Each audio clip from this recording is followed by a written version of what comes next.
been darling as the light fades. Chaos been darling as the light fades. Low at 100 with the windows down. The twilight of innocence. Hey guys, it's Hop and String, not in that order. This is String. I'm filling in for String. You know I'm not String. I'm the fat guy. I'm Wes. I'm hanging out here with Hop. And we are here with Malcolm Booher from Blacktop Mojo. And gosh, it's Malcolm, we're thrilled to be able to chat with you today. Thanks for taking the time to do this. We just saw you right at a month ago when we saw you guys in Richmond. Oh, yeah. And what a killer show that was. But the tour looks like it was fantastic overall, too. So, Hop, do you want to say hello quick? And we'll start flooding Malcolm with some questions. Yeah, welcome, everybody. Like I said, we got the guitars from Blacktop Mojo. I don't know, your singer might get a complex soon because we're trying to interview everybody but him. It seems the way it's working. Get over it. He doesn't do any interviews. Anyway, I guess since we got As the Light Fades, I know Wes had a question about that. I guess my main question about it is, to me, me and Wes talked about it having a Bob Seger feel, John Cougar.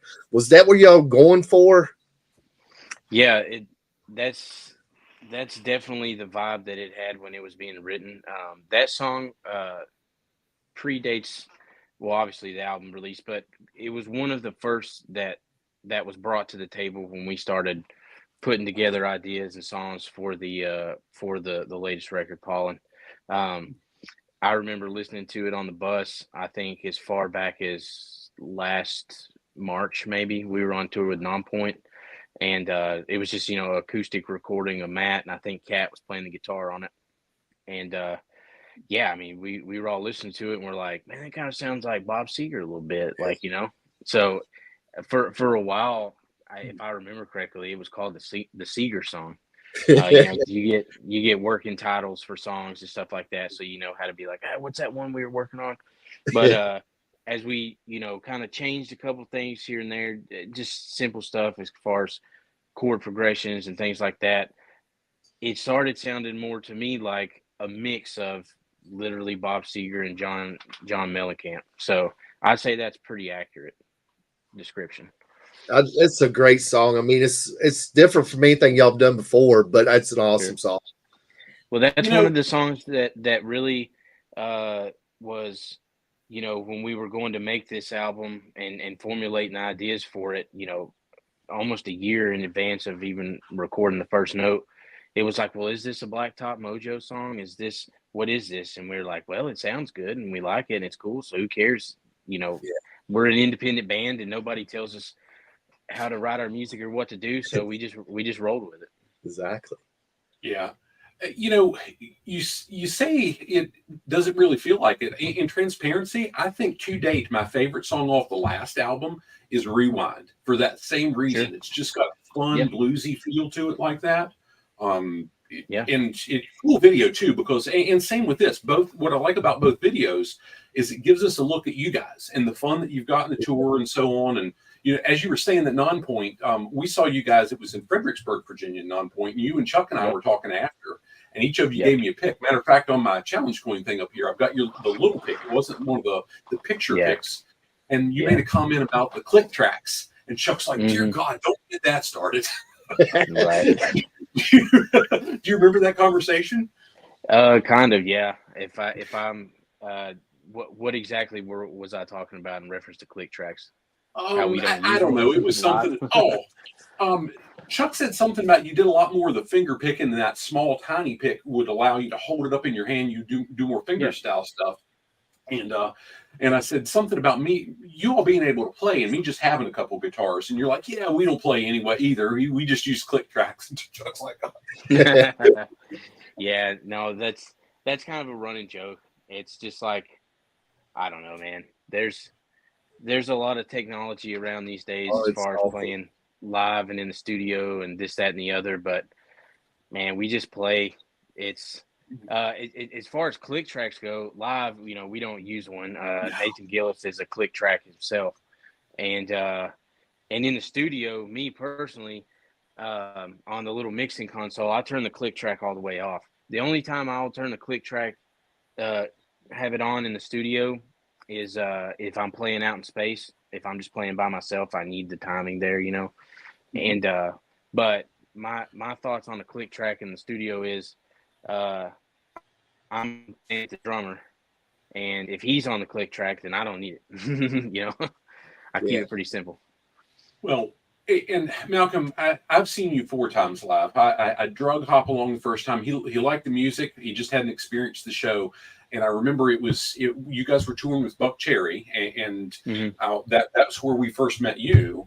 And I remember Hop turning around when Matt nailed the first song, and I can't remember. I think it was "Lay It On Me," first song on the Under the Sun album. And Hop turned around and said, "Holy shit, he's the real deal. They're the real deal." I mean, it's and every show is holy shit, what great music and what great energy. So thank you. How did you end up with them? So that was the first tour that we saw you on. That's when you started playing out live. How did that all come to be?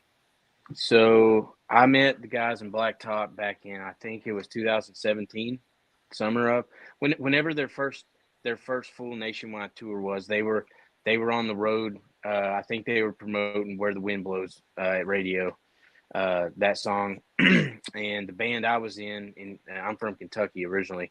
We opened for them at a show in Clarksville, Tennessee. And I remember that day we did a radio interview at the station, my band at the time did. And then when we were leaving, we met them at the door. They were coming in to do one. And I think they were towards the end of a pretty long tour. And we talked and had a great time. And then I was like, well, tonight will be fun. And we went and did the show, and there was a great crowd, and we hung out with them all night. And, you know, we shot the pool, had some drinks, talked shop, and made good friends with those guys. And I stayed in touch with them, you know, pretty much from that point on, especially Nathan. I would call him over the years for advice on, you know, a lot of good stuff with music. And I ended up moving to Texas in 2020. And I remember messaging him, and I was like, hey, man, if you know anybody looking for a guitar player, you know, let me know. I'm moving to Texas. I ended up moving to Austin. And about a year went by, and I got a text from him and asked if I could call him. And he asked me if I could fill in for Kiefer, who was stepping away from the band for a little bit, if I could fill in for a tour. And I did that tour, and I've been here ever since, almost 3 years. Well, that's a piece that I can see. I mean, the interaction that we've had with each of them. I mean, the first time we met Nathan, he was giving Hop shit about wearing a 49ers hat. And we've just had so much cool interaction, and I can see where absolutely it's fun. I mean, I'm watching you guys on the tour with the Naked Howl and the Funds, the stupid little Nerf dart games and stuff. Yeah.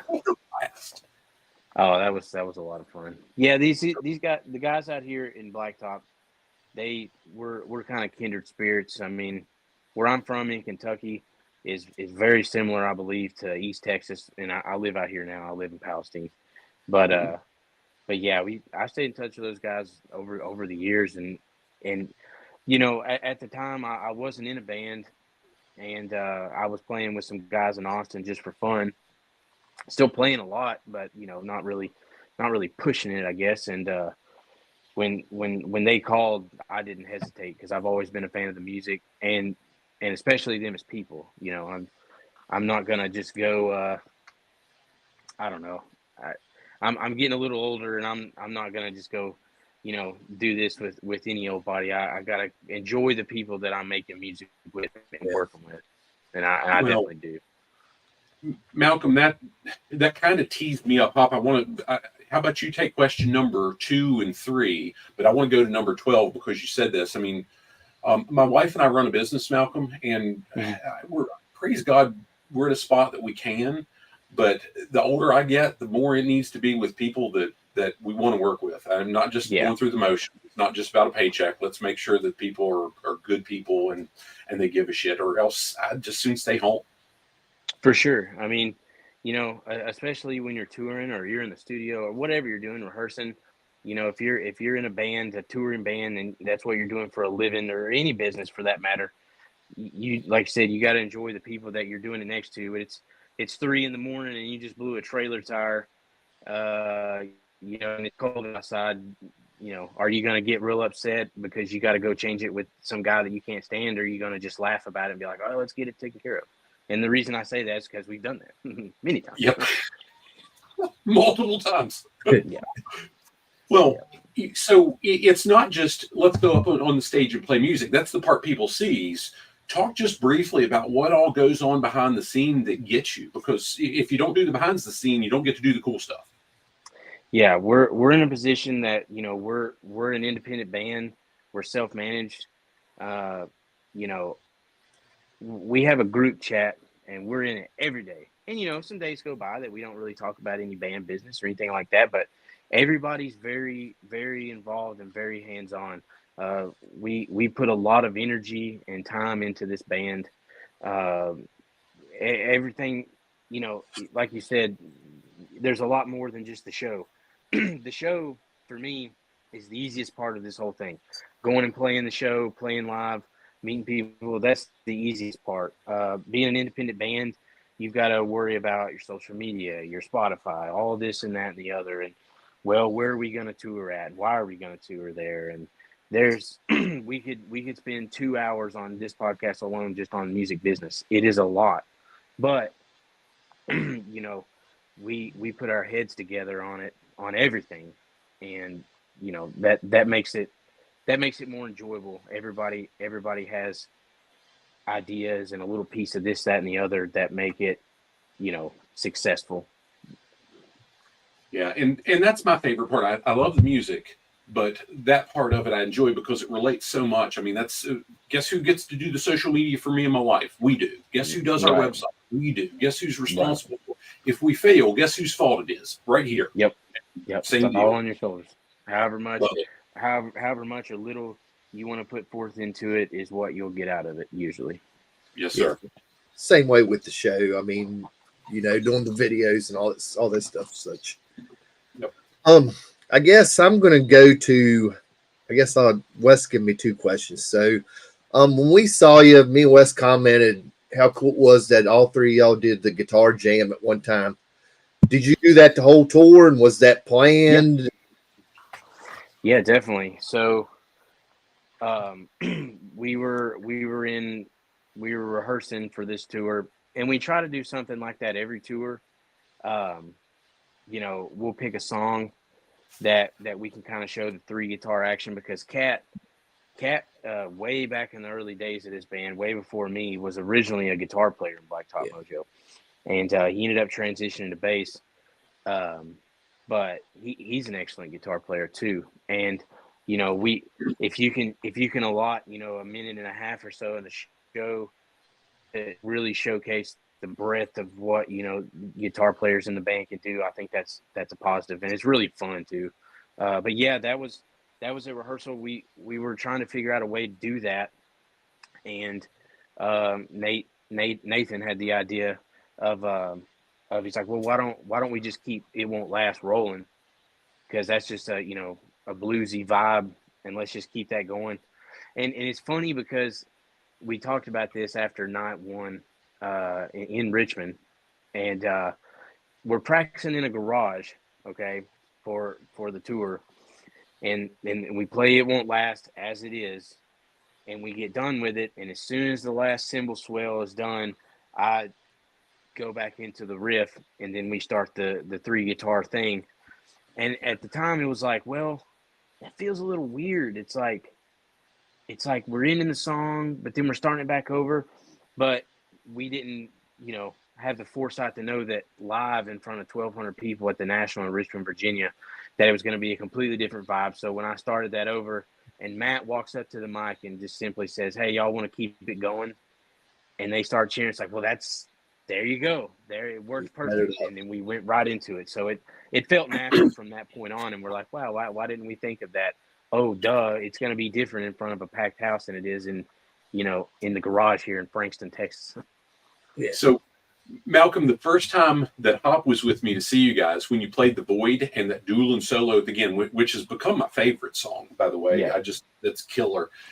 when you did it, he turned around and he had a couple beers and he said, "That's some Leonard Skinner shit right there." And so when you did the 3 guitars at the end of this one in Richmond, I grabbed him and said, "That's some Leonard Skinner shit right there." Yeah, we love Skinner, man. Like, there's a lot of those old bands that had a real, either dual or even triple guitar attack. I mean, you've got the Eagles, you've got Skinner, you've got Thin Lizzy. You can name all kinds of bands, but that's something we enjoy doing and working up, and it's just a lot of fun to be able to do that. And some of the jamming we do live is very off the cuff. We put a spot where it's like, hey, do your thing there. Like the little solo section that I did, and It Won't Last on this past tour. I had some licks that I did most nights, but there's a lot of stuff in between that it was just kind of just feeling it out and just jamming and improvising. That's something that I think we pride ourselves on, all of us, is that we can just jam and improvise. We can adjust pretty quickly in a set.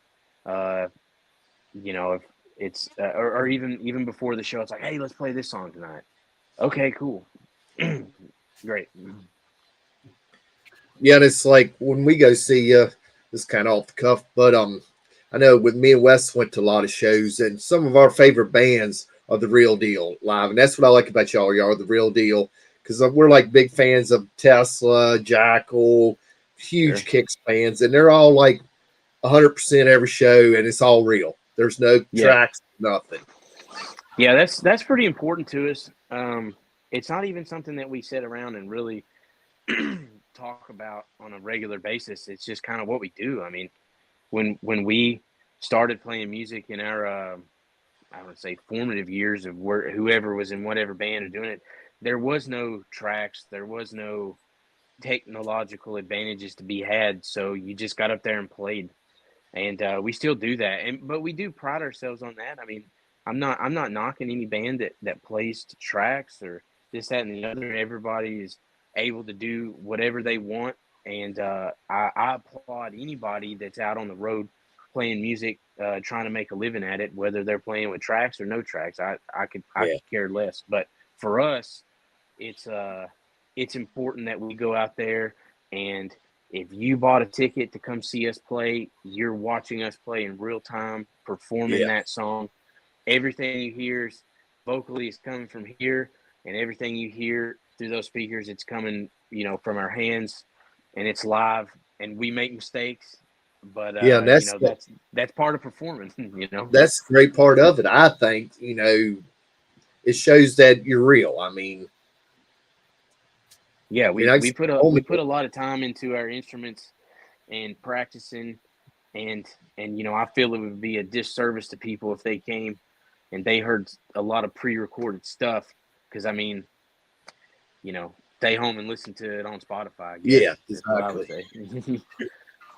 If you want it to be perfect, because I promise it's not going to be perfect, but it's going to be high energy from us.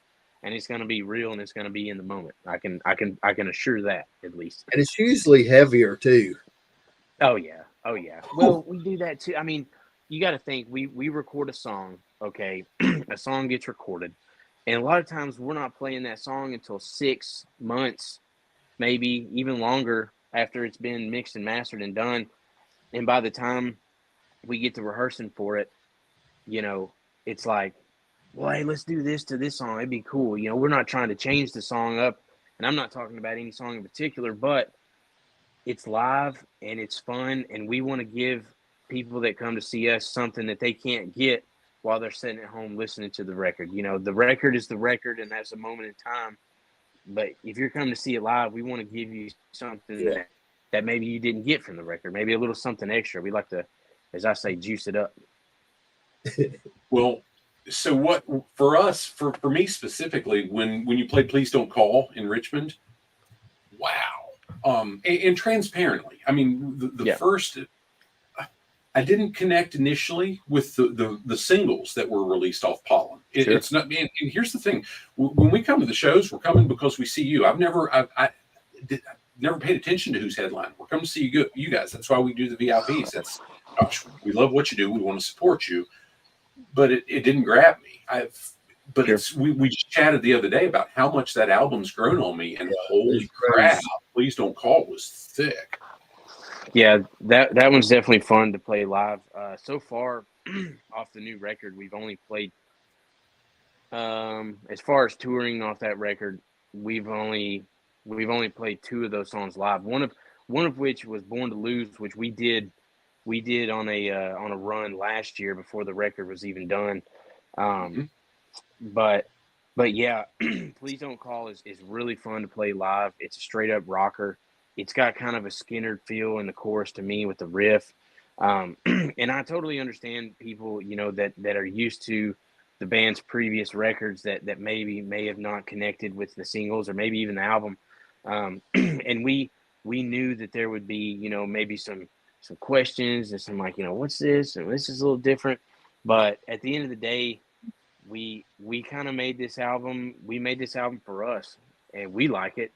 And I think that says a lot that if we can go play these songs live and enjoy them, I think everybody else will feel that too. Well, so I apologize. I probably didn't finish that thought. I've not taken it out. I've not taken it out of the CD player in my car in a month now. So it's grown on you, said. No, not just grown on me. I mean, I'm not going to say it's my favorite yet, but it's rapidly approaching. I mean, it's awesome. Track by track by track. I won't say which one, but there's still one I'm kind of like, hey, it's getting better. But sure, out of the 11 on it, the one that I love, I pre-ordered. So I've got the pre-order one too. I wish that were on the CD because I don't get to hear it so often since it's right. on the CD. But yeah, it's the thing about the new record is that if you're a previous Blacktop fan, whether you've seen us live or listened to the records, it's easy. And this applies to all kinds of bands. If you have a band you like and you listen to a song of theirs or a collection of songs, whatever, and then they put something new out, whether you know it or not, you're kind of coming in with the preconceived notion of what you might expect or what you hope it might sound like. And if it doesn't, immediately you're like, I don't know. I don't know if I like this. But a lot of it to me depends on the lens that you're looking at it through or listening through rather. And then, I'm glad to hear that it's grown on you. So I think there is something for everybody on the album. There is some heavier stuff, but to me, you asked everybody else in the band, you're going to get four more different answers probably, but an album, a collection of songs is a moment in time, and that's kind of where we were with the songs that we were writing. And we didn't really try hard to be like, oh, we should do this, and it needs to sound like this. Everybody just had ideas. Matt wrote some stuff. We wrote some stuff with our producer, Phil Mosley. And then at the end of the day, there's, however many songs on the album, I guess 11, 12, I can't even remember. But there you go. That's the moment in time, the time capsule. And the next record probably going to be more different than the last one, So here's the cool part. I brought my wife went with me in 19 when we saw the band play in Richmond, and it was, I think, Otherwise was who they were playing with then, and she just wasn't into it. Everything was much heavier. I mean, it was take it or leave it with Blacktop, but the rest it was just too. And quite frankly, everything else for me was heavier than I could get into. But as we listened to it, and she's in the car with me, she's like, I can kind of dig this one because she's more in the Def Leppard, Aerosmith genre, and this one she's really digging. So. Yeah, live in the record for us, I'm not going to say it's vastly different, but there is a difference. There's an energy that we have live, even if we're playing the songs verbatim as they come on the record. We hope that people can feel that at least, because I could feel it on stage. Yes, sir. Yeah, well, you was talking about whole albums. Me and Wes come from a completely different era of music. We didn't have, streaming and stuff like that. You paid your hard-earned money. You bought a $20 album, and you listened to it, just, I guess, to ease your mind that you got your money's worth. But, I mean, I remember stuff that I listened to, 30 years ago, and I still remember it word for word, could tell you track for track. And I think that's gotten lost, and I've made it a point, that I put just a couple albums in a monthly rotation, like y'all are in a rotation right now. I'm not just saying that because you're here, but it's like you're getting played with Slash right now and Sebastian Bach. So I don't know. Yeah, It's the thing about albums is we kind of stuck our heels in the dirt on that one. Is that there's plenty of people, and we discussed it too. It's like, oh, do we just do EPs and singles? Is that all we do? It's like, no, man. If we're gonna go spend the time in the studio, let's cut a record, and let's do it. Like, I mean, I grew up, in the sim. I remember running out to Walmart or FYE or Best Buy or whatever and getting an album, and it's like, what's this? I don't know. That looks cool, and then I get home and listen to it, and it's awesome. And then I'm looking through the book and I'm reading the lyrics and I'm seeing who produced it and mixed it and mastered it. I don't even know what that means at that time, but I have to know everything about it, and I flat wear it out. That's the fun of it. Now music is so immediate, and it's so, if you let it be, you just pull your phone out of your pocket and you're inundated with thousands of new songs every day. It's like, how do you cut through? It's like we're aware of all that, but we also try to do our own thing. It's like, well, we're going to do an album, and we don't really care what everybody else is doing. We're going to do a record, and that's what we enjoy, and that's what we like doing. So that's how we're going to do it. I'm glad y'all do. I'm glad y'all do. Because me too. Imagine going and cutting 3 songs, and that's all you put out for the year. I'd be bored as shit. Yeah. So, Malcolm, I hadn't even downloaded Spotify until the CD was supposed to be out on the 5th of April, and the delay and so on. That was the first time, because I had access. Well, like, okay, I'll do the whole thing. And we had launched a podcast of our own at the same time. So, okay, let me try Spotify out. But that was the only reason. You're the reason. I hold you accountable for me using Spotify. Before that, it was all You're CD. welcome, or I'm sorry. I don't know which one. Wes, do you want to go to the Nashville recording? And since we're kind of talking about the album, how was that whole process? So the record was done in 2 different batches as far as the recording process goes.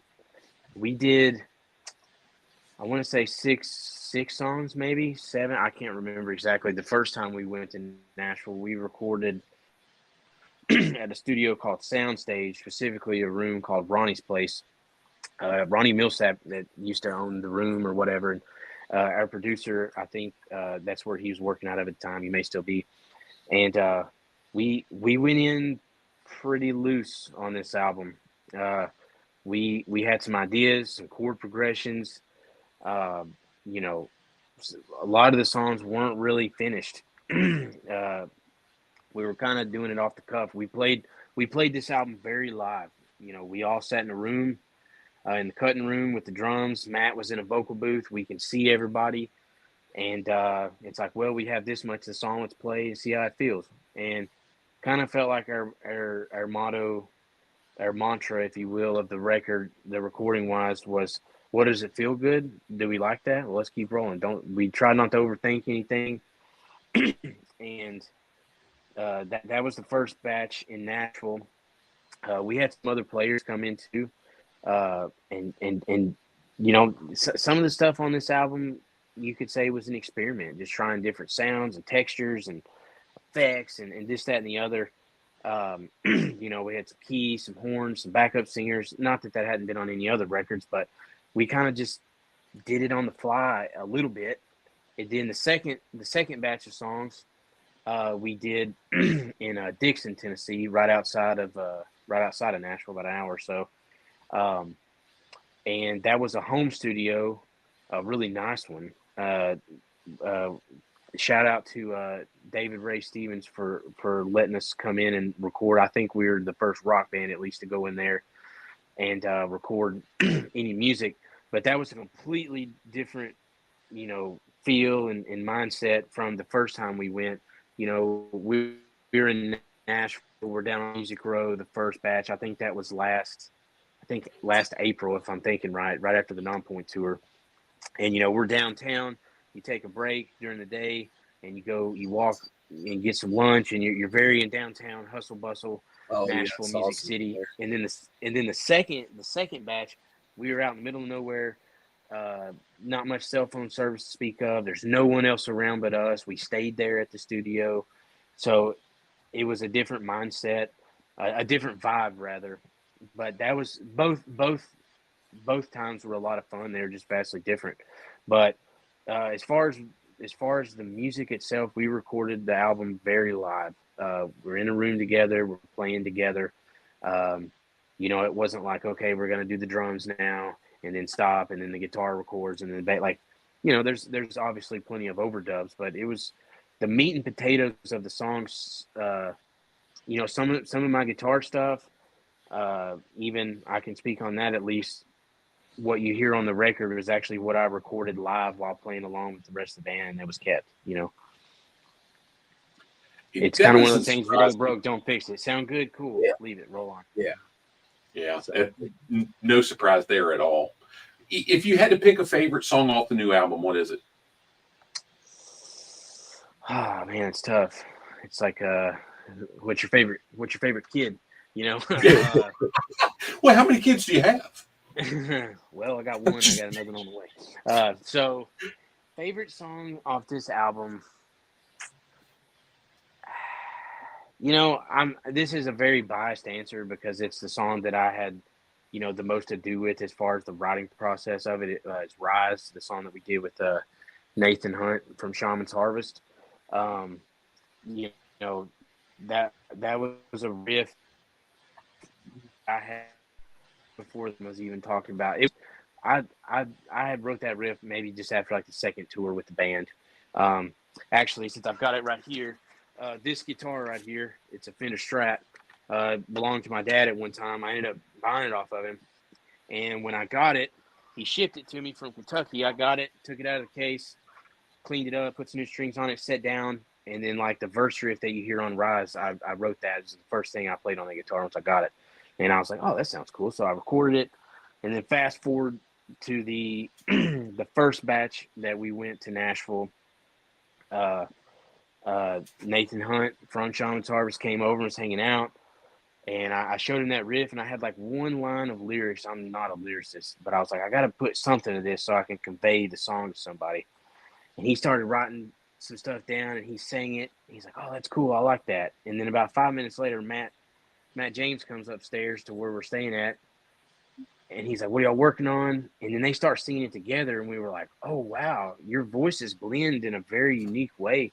And that was it. It was off the races. We did a rough track of that, and then the second time around, when we went back to Nashville, we cut that one. So that one is probably, I don't know, it's probably the most sentimental to me on the record.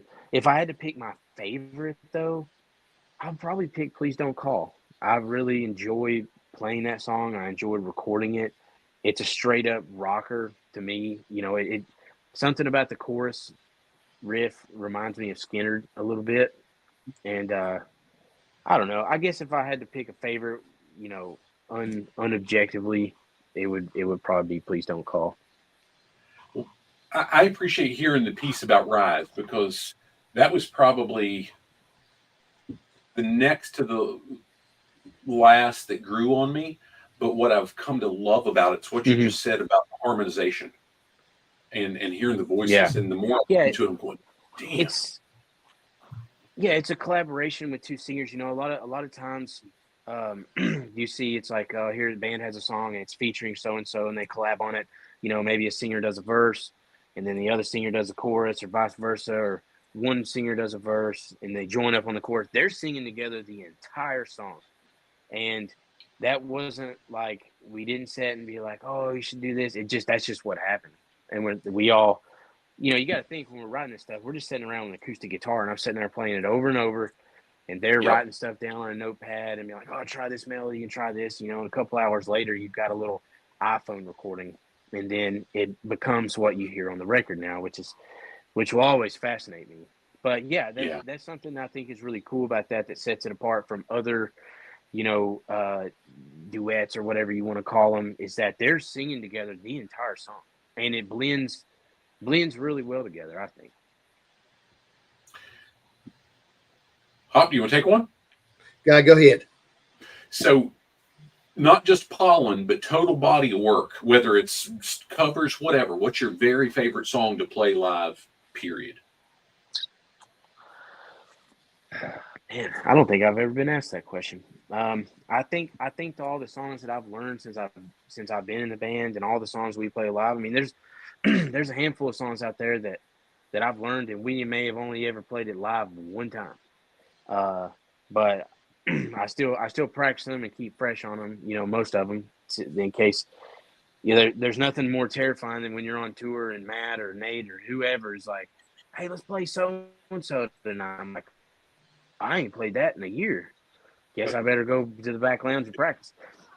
Or honestly, sometimes like, nah, I don't want to play that tonight. I don't remember how to play it, so we don't. But no, favorite. This would probably surprise you because we played it.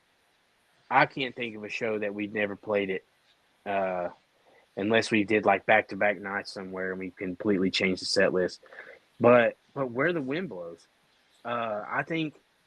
I feel like that's such a signature song for the band. I feel like that encompasses at least, because you got to think, I joined this band when they were about to start touring on their fourth record. So I came in much later, but that song, that's the first song I ever heard by the band. That made me like them before I even knew the guys. That song, it's got a southern feel to it. There's some hard rock stuff in there. I love the vocals and the melodies and the drumming too. The verse pattern that Nathan is playing has always been very interesting to me. It's not just your rock drum beat. And I never get tired of playing that song live. I always enjoy it. Maybe it's because for the longest time it was like the last song we played, so I was like, hey, I made it to the show. I don't know. But I don't know. I guess if I had to pick a favorite, that'd be it. I feel like that song really is a signature song that kind of showcases the overall sound of the band, even across multiple records. It's the one that I've heard on the radio, and I listen to almost no radio. But in the gym 2 weeks ago on Friday, I heard it, and I just dead stopped. I'm talking with a buddy of mine. We're between sets and so on. I just stopped talking. Do you hear that right there? And he's like, I don't know what you're talking about. That's because you don't know who Blacktop Mojo is. So it made my day. Great pick. That's awesome. What you got? Y'all, Wes had sent me a clip of the banjo player from Native Howl joining y'all on stage. How did that all come about? Like most things in this band, pretty easily, and not a lot of thought put into it. So Where the Wind Blows, you know, if you listen to the recording, there's banjo all over the song, you know, especially obviously in the intro. And to my knowledge, I don't think a banjo player has ever played that song live with us. Well, we're on tour, the Oatman Band, there's a banjo player. Hey guys, why don't we get him up to play the song? And we asked him. His name's Jake, super cool guy. All those guys. Yeah, them guys are pretty awesome. In Native Howl and guys, and you know, they're really really good people and really fun to hang out with. But yeah, we're just like, hey, dude, you wanna learn it? You know, maybe next week or something. We'll run it at sound check, and then he's like, yeah, sure, that sounds fun. And he jumped up the first time. I think we played it together was at sound check in Pollen, Tennessee at the Caverns, the show we played in the cave. Oh yeah, that's right. And we did it at sound check, and it sounded so cool. It's like, oh, that's awesome. We got to do that tonight. And we did it. We did it most of the rest of the shows, the rest of the tour. You know, if we were able to, you know, we were both opening support bands, so sometimes time didn't allow, or you know, room on the stage didn't allow. But when we could do it, we did it. And then we even went as far to get the drummer. Oh, I feel terrible. Zach. Yeah, Zach. That's his name. My memory's bad sometimes with names. Zach, the drummer for the Native Howl, is an excellent guitar player. Believe it or not. And we're just like, hey, dude, you want to come up and jam too? And he's like, sure, man. So we would close the night. I think we did it 3 times with him. We did A Whole Lot of Love. Yeah, we were at the Stanley Hotel in Colorado, and we were just loading in our gear for the day. And I hear this guitar player, this guitar playing somewhere that's like crazy good. And I look over, and there's Kiefer standing there, and I see Tim Salt from Clutch. He's around, and I'm like, well, who's that? who's playing? And I look, and up on the balcony, it's Zach from the Native Howl. Evidently, everybody in that band can play multiple different instruments. Super talented band. And we're like, dude, you got to come up on stage and play with us. So we love doing stuff like that, jamming with people, getting people up to play songs. It's fun. It keeps things fresh, and it's, you know, especially if you're out in the crowd, it's like, well, who's this? What's going to happen? What are they doing? But yeah, I mean, if you've got a banjo player on tour and you have a song with banjo in it, Oh, you got to you got to use get them up. Yeah, it was a lot of fun though. When I saw that, I thought, holy crap. That's because Pop had just done a reaction video for their Mercy song with Lizzie Hale the night before we saw you guys. Yeah. And he didn't even realize that they were the opening act. And we ended up chatting with them for a half an hour or so after the show. Fantastic people. Great guys. That was They were that was a lot of probably fun touring with them. Go ahead, what were you saying? they were a good opening act for y'all. I thought so. Yeah. There was they had a lot of energy and they got everybody going, so y'all are ready to roll when y'all come on. Yeah, and they have a really unique sound too. I mean, name another thrash grass band. Yeah. You know, that's what I call them. I think that's what they, you know, kind of coined the term. But there was definitely called thrash grass. Right. There was definitely, as Alex Senior Native House said, there was definitely a through line of all bands. Is that we talked about it, you know, a few times after shows. Is that, you know, whether it's them or us or Clutch, we just all three bands just got up there, we put on a show, we did our thing, and that's what you see is what you get. You know, there's no smoke and mirrors, there's no bullshit. It's like we're just out here playing rock and roll in our own flavors. And way it should be. That's what made it a lot of fun for me. Yeah, the way it should be. I totally agree. That's what made it a lot of fun on this tour. You know, we hung out with the Clutch guys a lot of conversations with those guys, especially their crew members. The Native Howl. It was good vibes all around, and it's always a real treat when you're on tour with the band that you're not only having fun hanging out with, but musically you jive real well with too. Now, do you I know I don't know this kind of comparison, but I know Ozzy always talked about how Metallica would, you know, make him step up his game. Are y'all like that when you get real good acts? Is that time to step it up? Oh yeah. It's every band feels that way, and if they don't, they should, because you know you go watch Native Howl Night 1 side stage. It's like, well, let's see what they got, and it's always a positive thing. It's like a friendly competition. Yeah. It doesn't have anything to do with you're better than me or I'm better than you. It has nothing to do with that. We're all out on the road playing music, so we're all pretty good in some sense, I would hope. It's more of a, you gave it 110 tonight. Well, we got to give it 120, I guess, because we don't want to be shown up. I mean, you know, that would suck. You know, if you don't think you can, absolutely, it's totally respect. That's what it's all based out of. And there's, you know, you go watch a band festival or wherever, or you're on a package tour and you go watch the band before you play, and you're like, wow, these guys are pretty good, man. We better get our shit together. We better come out here and put on a great show. Every band does. Yeah. And it's a very unspoken, unwritten no. And it's no different in any field, right? I mean, we do that with if we're at an event where there's multiple speakers. Gosh, if the guy working the shift opposite you, hey, don't show me up. Let's give it what we got. I mean, that's just I want to showcase what I got. Yeah. It comes from a level of respect, and it's like, I recognize that you just put on a really good show, so now I want to go put on a really good show.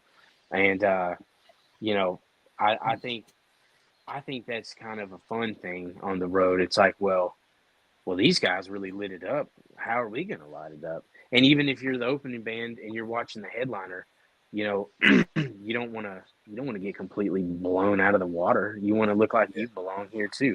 You know, the headliner band, a band like Clutch, you know, speaking on the previous tour, they have an ironclad fan base that's been, you know, with them for decades. So I'm sure there's several people that came just to see them, but our hope is that the people that came just to see them uh, sees us before then. It's like, hey, I like these guys too. Let me go, check them out, or maybe I'll go to the merch table and buy some stuff. That's all you can hope for. But the thing that we can control is our level of energy and our performance. So we we definitely talk about it on the bus after the show. It's like, well, how are we gonna give the best that we got every night? And we're constantly kind of tweaking that a little bit and working on this and talking about that. But yeah, it's definitely a friendly competition. Yeah. Malcolm, each of the last three shows, so when you opened with Buck Cherry, when you were with Non-Point, and now with this one, we've heard folks in the crowd that were there to see them, and we were there to see you guys each of the times, but we've heard folks in the crowd say, wow, had no idea who these guys were. This was outstanding. So the message is getting through. You're nailing it with it. It's cool to see. That's all you can hope for. That's the best case scenario. Somebody that's never heard you or seen you goes, oh, that's cool. I like that. That's a win. Yeah. There was a kid in the crowd at the Non-Point show. Not a kid, some guy. I'm 48, so it's a kid to me. But the guy was saying something about their version of "In the Air Tonight," and of course Matt came out and sang with him and so on. Yeah. And I said, dude, you don't even know. Yeah, I'm not knocking Non-Point. I didn't follow him. I hadn't listened to him since whatever. But you don't even know what Matt does with this song. It's like, yeah, okay, you're right. Funny enough that you mentioned that. I actually used to. I still have it on my iTunes. Non-Point's version of "In the Air Tonight." I think it was on a movie, and I heard it on the movie when I was younger, and I always really liked it. And then hearing their version of it, and then hearing Matt and Kat what they do, obviously vastly different. Mostly an acoustic-based performance, but that was a lot of fun to watch them do that every night. Is that they could kind of combine forces on that. So that was really fun. I remember. And they did it every night on the tour. That was so cool. That was fun. That was fun to watch. Yeah. So you showed us the Strat, but you're a Gibson musician. You're endorsed by, or whatever the appropriate term is. The Gold Top SG that you play is beautiful. Talk about that gig with Gibson and what that relationship's like. This one right here. That's Thank the you. one. So I've been a Gibson fanatic for as long as I can remember. Pretty much when I first picked up a guitar, looking at Musician's Friend catalogs and stuff when I was in high school. So naturally, I've gravitated towards Gibsons. And the first Gibson I ever owned was this one. It's a Studio. It's a 2009. It's been around the world. Headstock breaks. My dad got me that guitar when I was 20. He got it for my 20th birthday. And I played that guitar for every show. The only guitar I had for 8 years. So once I joined Blacktop, become a touring musician, that's what I'm doing. A friend of mine, Ben Wells from the band Blackstone Cherry, I was talking to him, and he's been with Gibson for a long time. And he's like, man, you should hit this person up and see what you can do. And I've been working with them ever since. They've been really cool to me. I've got a couple guitars from them. straight from the factory. But I'm kind of a brand guy, and it's not like a blind loyalty to Gibson, because I definitely have other guitars of other brands, but something about the heritage of Gibson, all the players that have played Gibsons over the years, that it's just really cool to me. But the SG especially, that's my number one. So when I was contacting Gibson, I was sending them pictures and photos hey, this is who I am, this guitar I have. And I ended up talking to a guy from Gibson about that guitar specifically, and he kind of filled me in on some more info about it. But yeah, I think I've been with them for almost 2 years now, and it's been a pretty good relationship. They've definitely helped me out with a couple things in a pinch that I've needed. But yeah, they're not play anything else. Gibson, they don't care, because there's more than one brand of awesome guitars out there. I play Strats live, I play Tellys, but I'm very much a Gibson and Fender guy. That's really, and then I would say from there, Gretsch would be my third favorite brand. But It's pretty much Gibson and Fender for me. I'm actually looking over here at my guitar vault, and besides my Martin D35 acoustic, it's Gibson and Fender only in the vault. That's all I have. So, with regards to amps, and then Hop, I apologize, I stepped on you there. You're all right. You're all right. Go ahead. So many of the historic acts. I mean, Hop and I are big Zach Wild fans. I mentioned kicks earlier. So many of them are the JCM 800s or whatever, the Marshall stacks. You do Friedman, and I wasn't familiar with them, but they're freaking amazing. Talk about that a little bit. So Friedman came about. Excuse me. I've been playing Line 6 Helix for about 6 years, which is basically, in a nutshell, a digital modeler. And I still have it, and it's great. It lives in a backup role, and probably if we have to do any fly dates, that's what I would use. But when Ryan Kiefer came back to the band, we talked about going back to tube amps, and that sound and the warmth and the feel and just the pure aggression of tube amps. So I was looking around at what I wanted to play. It's been about 5 or 6 years since I had owned a tube amp. And I've always dug the Marshall thing, but something about this Friedman amp really spoke to me. It's B100 Deluxe. I think I have it right here if you want to take a look at it. That's what I used on the Clutch tour entirely. I ended up trading the guitar for the amp, and I got it in. I absolutely loved it. It's definitely a hot-rodded Marshall. That's exactly what it is. Dave Friedman is a genius, and he makes no bones about it. It's all based off a Marshall circuit. But I got in touch with Dave Friedman because I needed a secondary foot switch for the amp, and he couldn't have been more gracious. Super cool guy. Got me the foot switch. Had it to my house in 2 days when I needed it, kind of quickly. And we were just kind of having a brief conversation, and he's like, "Well, I'm gonna let's put you up on the website. Send me your info." And I feel like I'm in pretty good company with Friedman. One of my favorite guitar players, Jerry Cantrell from Alice in Chains, he's a Friedman guy. Then you got Jakey Lee. You're talking about Ozzy earlier. He has a signature amp. One of Ozzy's early guitar players, and then you've got Steve Stevens, from Billy Idol. He has signature amps. So there's a lot of great players there, and I just absolutely love the sound of the amp. It sounds so hot and fat, and I honestly, when we get off the phone here, I'm probably gonna fire it up and play for a little while. It kind of like I'm drawn to it, Cool deal.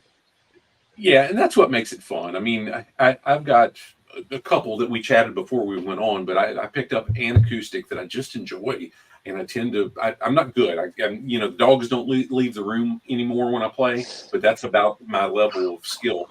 But it's more fun, and when it's fun, gosh, you want to pick it up and do it. Yeah, absolutely. That's if you've got a guitar, an amp, or a pedal, or anything that makes you want to pick it up and play. I think there's a lot of value in that. Yeah. So I've got two more quick questions. Hop, I know you've got the this or that. I also want to honor time. Hop, is there anything else you want to jump into before this or that? No, I'm good. Okay. So my one quick one is, what about the whole keys thing? I've got the video. I won't take the time to do it, but I've got it queued up where you and Matt are in the guitar store doing Like Wild Horses live, and it sounds like you just recently started doing some keys. Yeah, I did.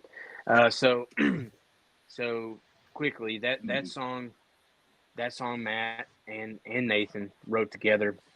I think Matt had a good chunk of it. Nate went to his house one day and they kind of finished it up. It was purely an acoustic song to begin with. Go record it on the record. A guy named David Dorn played keys on that song, and it was such a beautiful, beautiful part of the song that really added to it. And I was like, well, who's going to do that live? And, I didn't know of anybody in the band that played keys or anything. And I sure don't. I've never touched a piano other than just, hit a note or something on it and make a sound. So I have at the time I had a little MIDI keyboard, and I plugged up the computer, and my cousin, who I used to be in a band with when I was younger in high school, he's actually a pretty solid, piano player. And I said, hey, man, I want to send you this song. And I need you to send me a video of your hands, and I want to watch you play it, and then I'm going to learn it. And so, a couple of weeks went by. He sent me like 4 or 5 videos. And I just sat down every night for like hours and was like, I got to learn this. And it was really a kind of a personal challenge, but it was also because, I want to play that song live, and I want to play the piano live to that because I think it's a beautiful part. And shout out to David Dorn for, a great studio keys player for doing that on our record. And I was like, you can't not do that live. I was like, so I'll just take it upon myself to learn it. And it's the only song I know on piano, honestly. As Nathan said, it's a need to know basis. So yep, somebody had to do it. So when Hop and I were talking the other day, Malcolm, his words were, "What a perfect song to close an album." Yeah. Yeah. It is. I thought that before we had the album completed, I thought that to myself. I was like, that's such a beautiful, kind of haunting, somber, depending on how you're, perceiving that song. But the closing the album, I think it's a nice bookend. And it's kind of funny. Track 1 is The End Is Gonna Come, and it's kind of a, a straight ahead rocker that's got a vibe to it. And then there's all these different sounds and textures in between. The very last song is Like Wild Horses. I personally love that. And that was pretty easily, agreement reached on that being the last song on the album. I don't think there was any question about that for many of us when we were sitting down picking out the track listing, which also came together very easily. Kat was like, we all kind of were like, here's what I think it should be. Here's what I think it should be. And then Kat sent one, and we're like, oh, that's pretty good. And I think we might have switched one song from what he came up with. But Like Wild Horses was always going to be the last track on the album. For whatever reason, it just that's where it ended up being.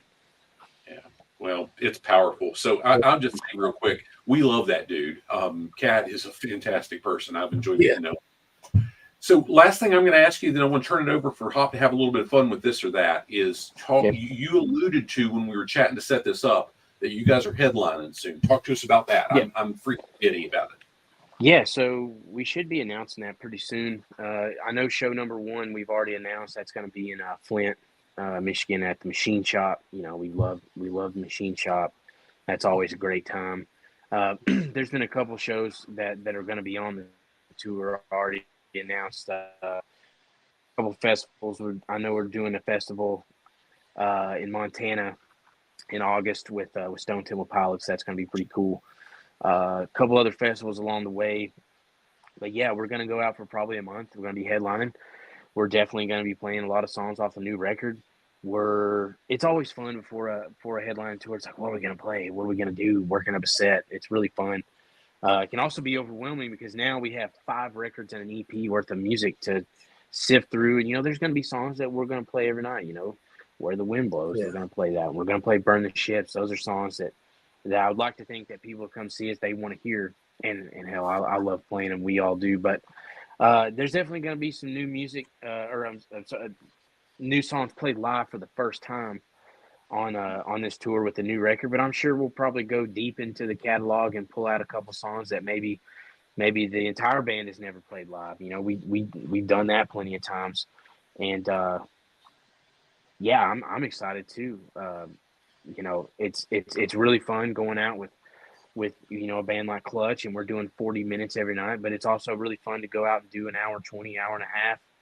And y'all played 40 minutes. It didn't even feel like 40 minutes. It goes by fast. It's like, yes, I look down at the set list. I'm like, oh shit, there's only 3 songs left. I'm having fun. Can we stay up here and play a couple more?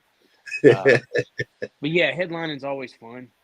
You get to you get to really curate a show, and really just it's kind of up to you, the band, I guess, what we're going to play and what we're going to do. But we haven't even really talked about it yet.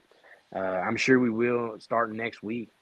We're kind of taking a week or so, a couple weeks after the tour to decompress and stuff like that. But the machine will be firing back up soon, and now our attention will be on the headliner run. But we're excited for it.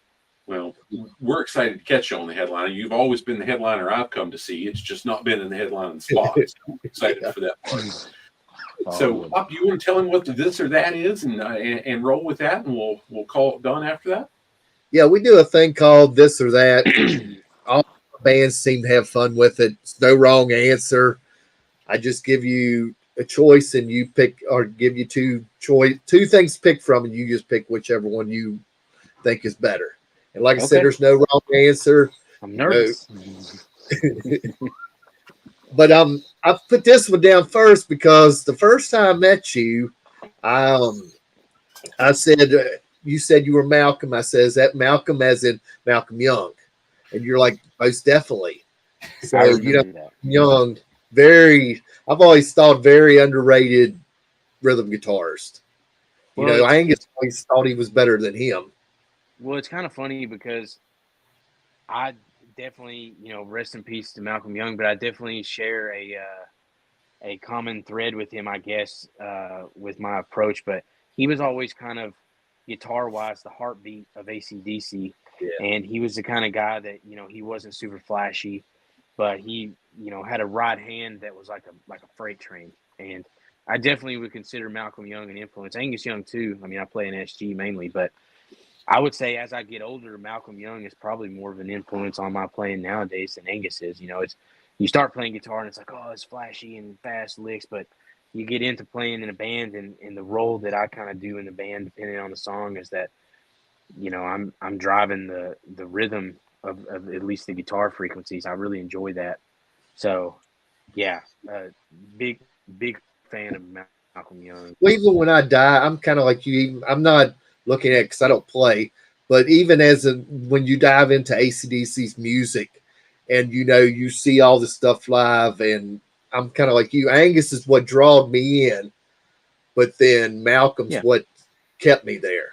And That's whether you know it or not, he's what kept you there, because he was a real driving force behind that band. Not only with the songwriting and the chord progressions that he did, but without his rhythm, in their heyday and live and on the record, if it wasn't there, you'd really be missing it. yeah. And so that was my first question, but I think you've done answered that one. I was going to say Malcolm Young or Angus Young. I had to go with Malcolm on that. I mean, we share the same name. All right, that's kind of where I was at when I wrote that question, but I wanted to hear it out of your own voice. So, all right, so and I know y'all listen. You talk yourself Texas grunge. As far as grunge scene, are you Soundgarden or Alice in Chains? I'm gonna have to go with Soundgarden on that, but man, I do love Alice in Chains. Soundgarden is one of my favorite bands ever. I have to go with them. It is tough because Alice in Chains, just because we're playing this or that, I'm gonna pick Soundgarden, but I don't know that I could ever really pick between them if I could only listen to one or the other. But if I had to, I would go with Soundgarden. From the era, I'll even go back to Loud Love, that record, all the way through Down on the Upside, even King Animal, the last studio record that they put out. I love every song on those records. Some of the earlier stuff in their early days, I definitely like a good portion of it. But Bad Motor Finger, Super Unknown, Down on the Upside, I can put those albums on shuffle, listen to them every song, and I know them too. I love their music. Love the music. Yeah, I think I would swing more Alice in Chains, but that's just me. Hey, I don't blame you. They're pretty damn good too. But like you said, it's like picking a favorite kid, sometimes. So. Yeah, that's Let's go with Ozzy or Black Sabbath. I guess as far as like, do you like Ozzy solo stuff better or Ozzy with Black Sabbath better?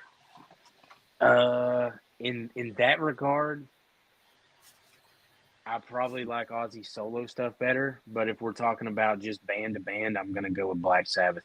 To me, Black Sabbath is the first, in my mind, first official metal band. Yeah. You can say, well, what about this band and what about that band? Everything culminated to them being a metal band. Like that's when I think of the first metal band, original metal band, heavy, dark, it's Sabbath. So if I had to pick band to band, I'm gonna go with Sabbath. Love Tony Iommi's playing. Bill Ward, Geezer Butler, all phenomenal in their own right. Of course, Ozzy. But if I'm going with which music do I like better, just respectfully from Ozzy, probably solo stuff. I love, especially Jakey Lee and Zach Wild era. Not that I'm not a Randy Rhoads fan. I think he was a phenomenal guitar player. Yeah. But my favorite stuff is probably Zach Wild era. I love. That's me. He's awesome. I mean, I catch some grief because I'm kind of like you. I mean, I love No Rest for the Wicked and No More Tears. And I mean, we've met Zach. Zach is class act himself. So, all right. So we'll go with What? Speak Randy. Go ahead. Well, I was gonna say real quick before we move on with that. What guitar player played on "Shot in the Dark"? Was that Jakey Lee? Because that's probably my favorite. That's probably my favorite Ozzy song. As Jakey Lee, yeah. So I really like him too. But anyways, moving along. I heard a cool version. Speaking of "Shot in the Dark," Corey Taylor just done it on one of his albums, and I was like, "Damn, that's pretty good." I'd check that out. That's So you definitely my favorite Ozzy song. like this song. But so you used to talk about Randy Rhoads. Here's a tough one: Eddie Van Halen or Randy Rhoads? I got to go with Eddie Van Halen on that one. I think he is one of the last true innovators of the electric guitar. There's probably been a couple since. You can take your pick. Everybody has their opinions, but I got to go with Eddie Van Halen. I got a picture of him hanging on the wall on the other side of the room. But man, what a phenomenal player!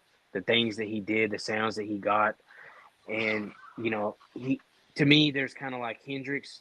Hendrix came out, and everybody wanted to be like Hendrix, and everybody rushed out to get that sound. To me, the next guy was Eddie Van Halen as far as that pure phenomenon.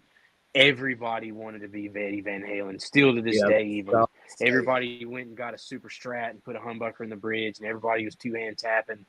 I mean, he was the guy of the – of course, Van Halen 1, I guess, came out, 77, 78. But, through the 80s. He created a whole genre of guitarists. Absolutely. That is still being imitated to this day. Yeah. So that's an easy one for me. No disrespect to Randy Rhoads. He was a legend in his own right. Yeah. But for my money, I'm going with EVH. Well, like I said, ain't no wrong answer. So let's go with Foo Fighters or Nirvana. Damn, man. You really got some tough ones on this one. I want to have to go with Nirvana on that one. And it's funny because I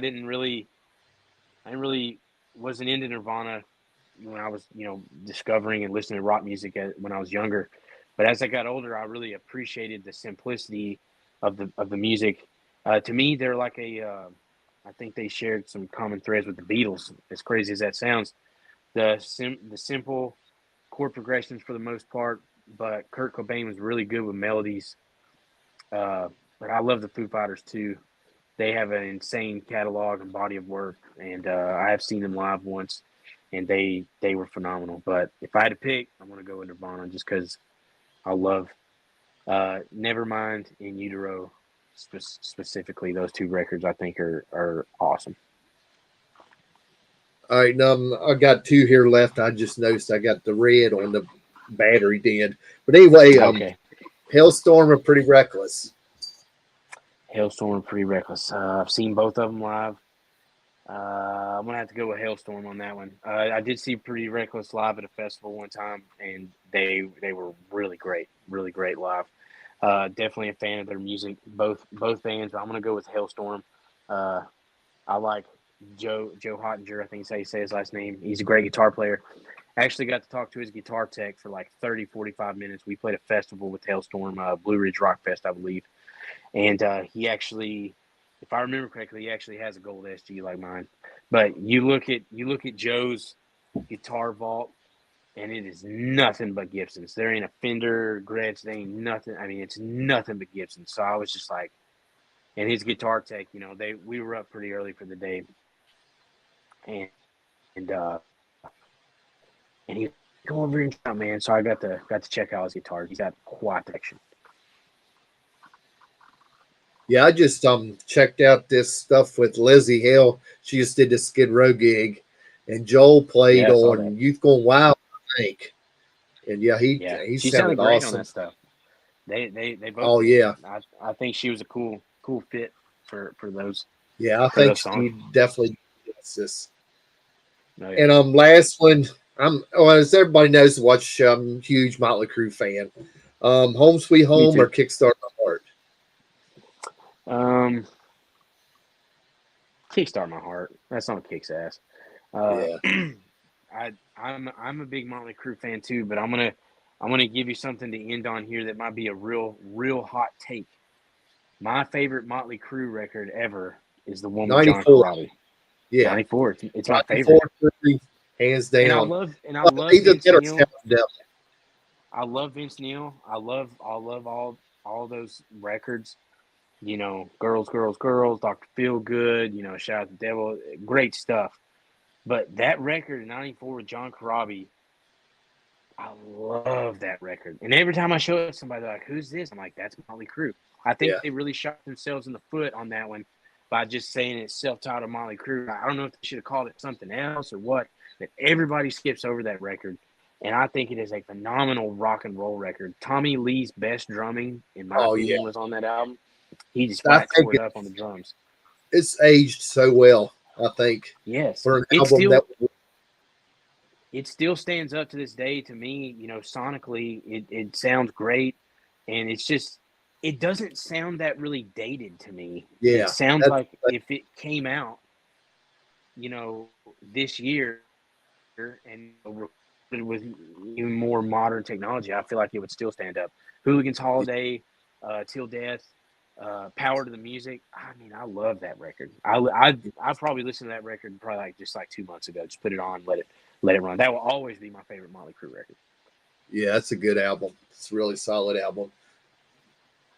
I guess I want to appreciate you for hanging out with us. Yeah, thank you guys for having me. It's been a lot of fun. Yeah. And if you've got just a second, I'll close the recording in the live stream. If you got just a second, we'll run through the details with you when we get it done. Yeah, all right. Sounds good, man. From Hops Metal Show, thank you again, Malcolm. We look forward to seeing you in Blacktop Mojo headlining very, very soon. See you guys. Rock on. Later. Hop Metal Show.